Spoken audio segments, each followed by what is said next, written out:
Anger is not aggression, but persistent, unexamined anger can be destructive and lead to aggression and chronic stress. That is because feeling anger places extreme physical strain on the body, and it can constrict our emotional and cognitive flexibility to consider a broader perspective. Angry thoughts are often fueled by cognitive distortions such as an all-or-nothing thinking, personalization, or blaming. These thoughts in turn place the locus of our attention on a perceived threat outside of us, preparing our bodies for a fight response. We often think of anger as an unpleasant emotion because it usually precedes a not-so-pleasant behavior. But it turns out that psychology actually classifies anger as a positive emotion. Anger feels good, and it feels good because it gears our body into action. And if you look closer, you will understand why.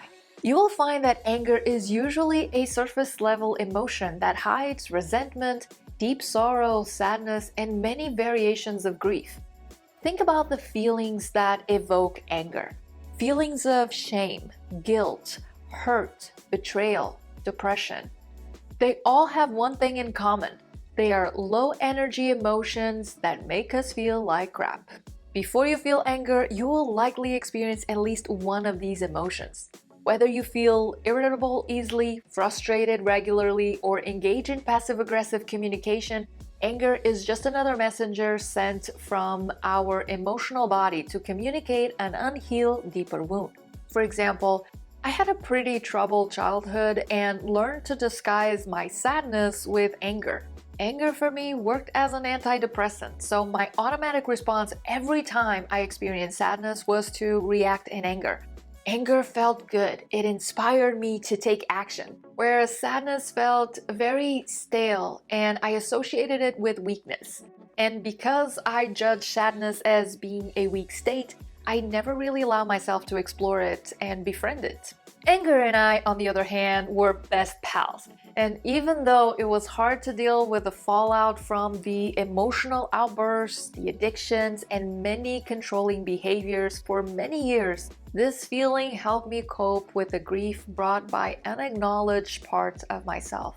Anger is a powerful motivator that energizes us to move towards something we desire or move away from something unpleasant. And it only becomes a problem when it's felt too intensely, too frequently, or is expressed inappropriately. An episode of anger usually carries out in 3 phases: the buildup, followed by the explosion, and the aftermath. The buildup phase covers the warning signs that indicate pressure is increasing. Once that pressure reaches its peak, the explosion phase follows. This phase is marked by a discharge of that anger, usually in the form of verbal or physical aggression.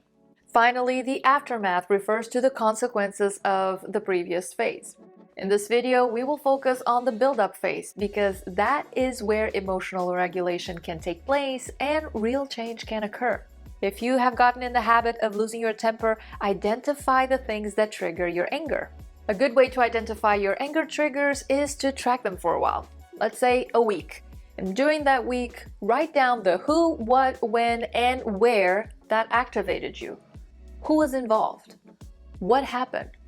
When did it happen? Where did it happen? After that week, review your findings.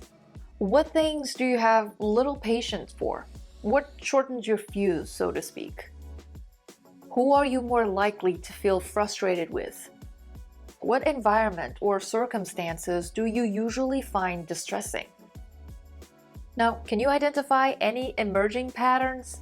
As you get familiar with the people or situations that trigger your emotional deregulation, you will find yourself anticipating your feelings of anger. And this will give you immense power how you choose to behave instead. Since you're no longer getting caught off guard by it, you can choose how you will handle your emotional distress. Remember, no one can make you feel something you don't want to feel. So it's important to be aware of what activates your behavior, because those are the coping mechanisms that you have learned to engage in as habitual responses. They are warning signs that can be broken down into physical, behavioral, emotional, and cognitive, and they act as cues or messengers to inform you that your anger is escalating.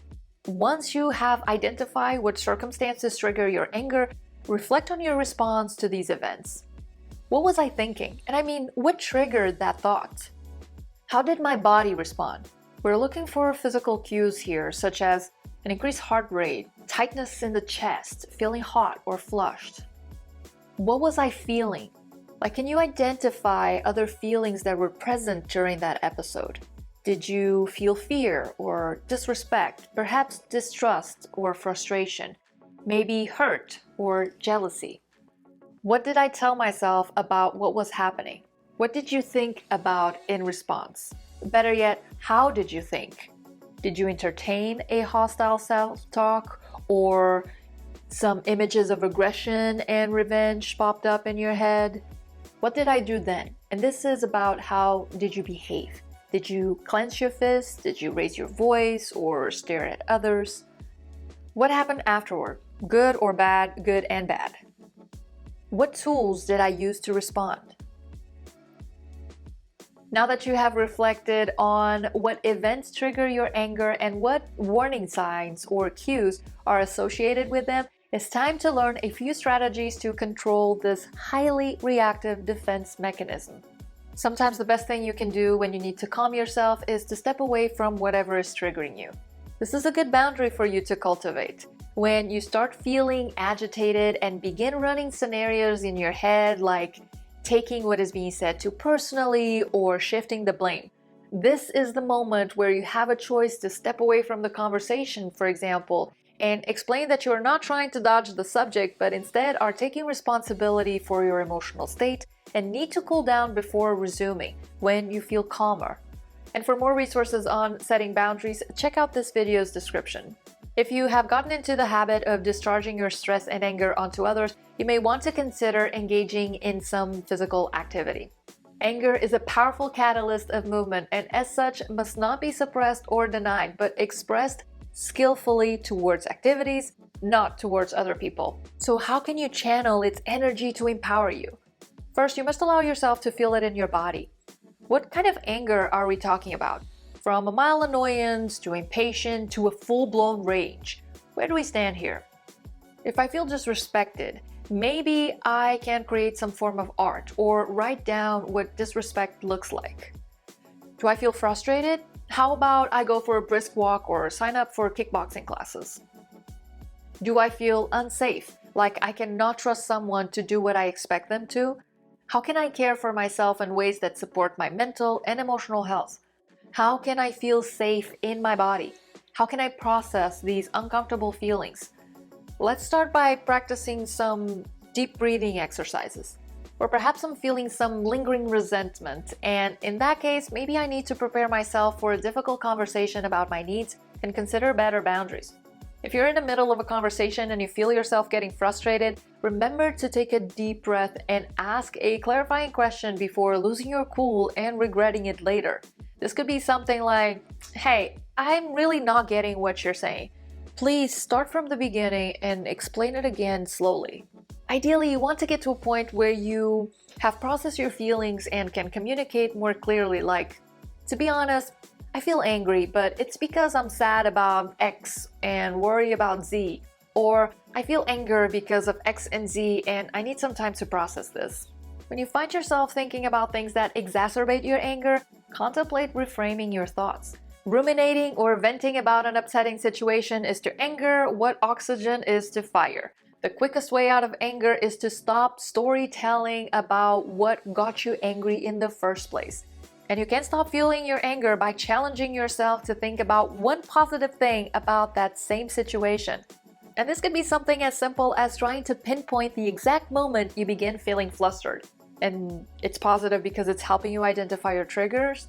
Or imagine how you could have reacted more productive or kindly, which will give you hints about what behaviors you want to change. However you go about it, know that this choice to shift your focus is a potent technique because it expands your awareness and allows you to reach a more equanimous interpretation of the event. Since anger motivates us to respond to injustice, it's important to understand that accepting this emotional state doesn't mean you have to agree with it. It just means that it's real and valid for you.